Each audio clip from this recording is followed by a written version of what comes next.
Les amis, on pleure, on a mal, on est choqué. Mais si une seule fois, il y a quelqu'un qui a été d'accord, qui a été touché par l'une des vidéos ou l'une des attitudes de Nadia, épouse de Ariel Chéné, je pense qu'on doit tous se poser la question de savoir de quoi est-ce que notre soeur est décédée. Elle a fait un cancer. Là moi-même, comme vous le voyez, je viens de faire mon bilan. Je suis en train de faire tous mes bilans de santé. Tous mes bilans de santé. Nadia avait un combat. Et le combat de Nadia était le suivant. La lutte contre le cancer de sein. Excusez-moi du ton un peu vulgaire et du ton un peu difficile que je vais employer.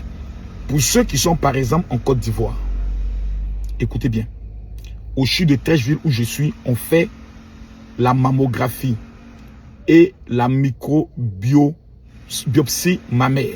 Le numéro de téléphone, c'est le 07 48 04 67 44. Si vous ne voulez pas mourir et mettre vos enfants comme orphelins. En fait, si vous êtes une femme, écoutez-moi bien. Si vous ne voulez pas mourir et laisser vos enfants orphelins, on a mal, on est choqué. Il y a certains qui diront, vous profitez de ça. Non, on profite de ça pour vous rappeler quelque chose de fondamental. Si vous n'allez pas faire votre échographie mammaire et que vous avez le cancer de sein, tu es là, tu touches, il y a une petite boule dans ton sein. Tu ne sais pas c'est quoi, c'est pas un kyste. Si tu ne vas pas faire une échographie mammaire, tu vas mourir de cancer à ton jeune âge.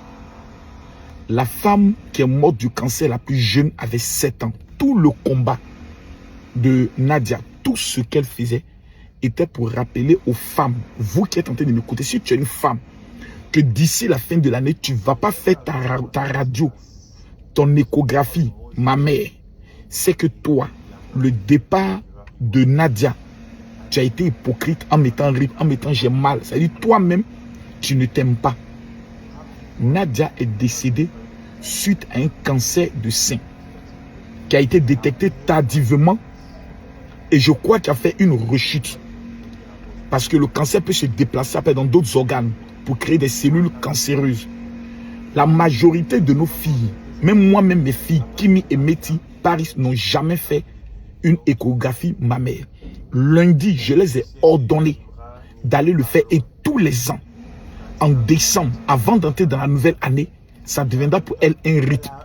Pour la simple raison que lorsque le cancer est détecté tôt tard, tu vas mourir.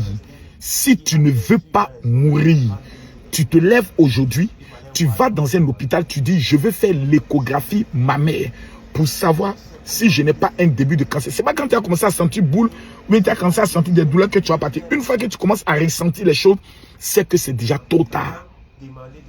Est-ce que vous m'avez compris? À bon entendeur, salut. On pleure, mais prenons conscience de quoi notre soeur est partie et quel a été son combat. Rappelez aux femmes d'aller faire leur échographie mammaire pour qu'on voit dans tes seins, est-ce qu'il n'y a pas un début de cancer? C'est ça le véritable problème. Tout le reste là, ce n'est que du bavardage. Merci.